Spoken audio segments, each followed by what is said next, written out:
On this episode, we're talking about the real reason why your teen doesn't respect you.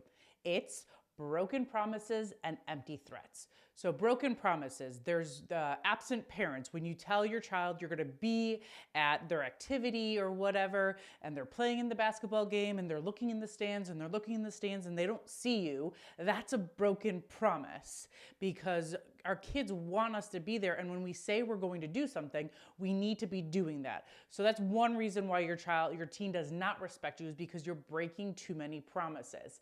Now, the other one is empty threats. So an empty threat, an example of this is I've recently had these parents of a teen boy who's obsessed, like addicted to video games for over everything, prioritizes that. Like his parents literally asked him, can you please take your clothes out of the wash, put them in the dryer, and the next 4 hours, you have 4 hours to do this, and then fold your laundry and put it away. You have 4 hours to do it, and he couldn't do it. They literally begged and pleaded with him, and they threatened him, and guess what? They threatened to take away his power cord for his video games, and guess what? It didn't happen. So empty threats is another reason why your teen doesn't respect you. All right, so why are broken promises and empty threats such a big deal to our teens and actually, quite frankly, all relationships? It's because trust. Trust is built on us doing the things, the little small things that we may think are insignificant, but those little things build up and build up and build up and build up. And if we continually are breaking promises and we're making empty threats, well, then people can't trust us. Our teens are not going to trust us.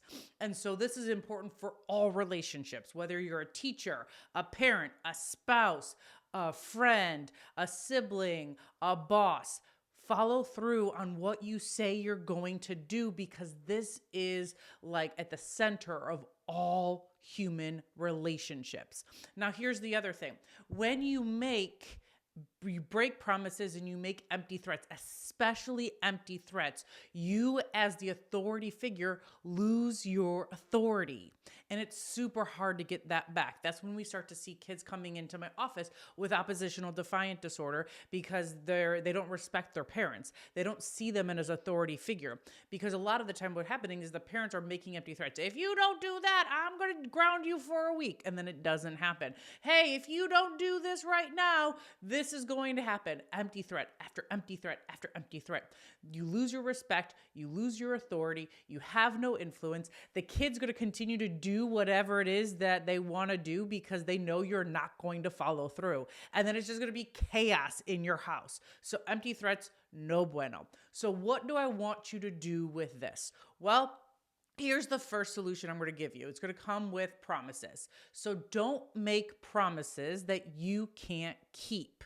Don't use the word, oh, I promise. I'm extremely hesitant of when I say I promise, because I need to know with 100% confidence that I'm going to be able to follow through on whatever follows that I promise, or whatever came before that I promise. So don't make promises you can't keep.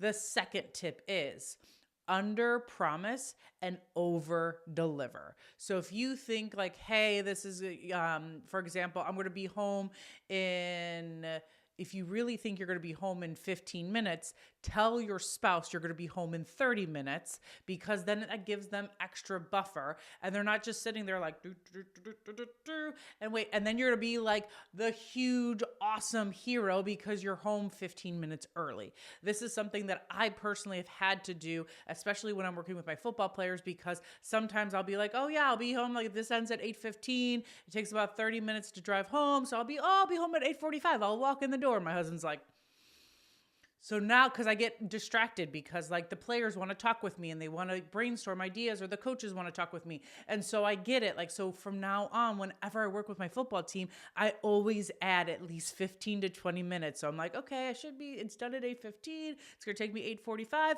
Oh, nope. I'll be home at 9 o'clock. And sometimes I even like give myself a little bit more of a buffer just so there's not that strained relationship with my husband. Because if he's expecting me home and I'm not walking in the door until 9:15, because I got distracted. Well, now he's pissed off, and that hurts, that dings our relationship. So you want to under promise and over deliver. It's kind of like pizza delivery people, right? They're like, oh, we'll be there in 30 minutes. And then they're there in 20 minutes. And you're like, woohoo! Our pizza's here early and we were starving. Oh my God, best pizza delivery person ever. Okay, now the third one is specifically for threats.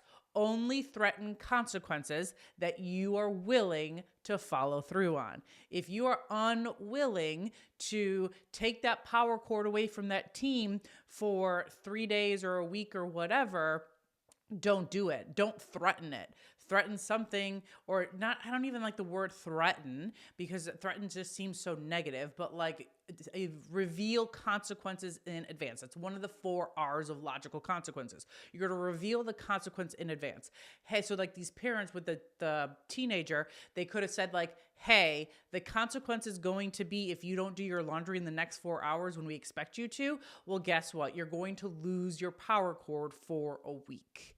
And then follow through on it. Now, what I was super proud of this family, because a few days, like a week later, that's when I think that time finally clicked for them. And now like the dad even said to the teen, like, no more empty threats. We are now following through. So like when we say you're going to get a consequence, you're going to get a consequence, because their teen has been walking all over them for so long that he just does whatever he wants to do. Literally is playing games for 4 hours because he knows his parents aren't going to follow through. Well, now they're following through, and I'm just like, hallelujah. It's going to make everyone's lives better. So here's the thing. So many issues can be fixed in our relationships by just following through on what you say you're going to do, because that's how trust is built. It's doing the small little actions day after day after day, and that's what's going to happen.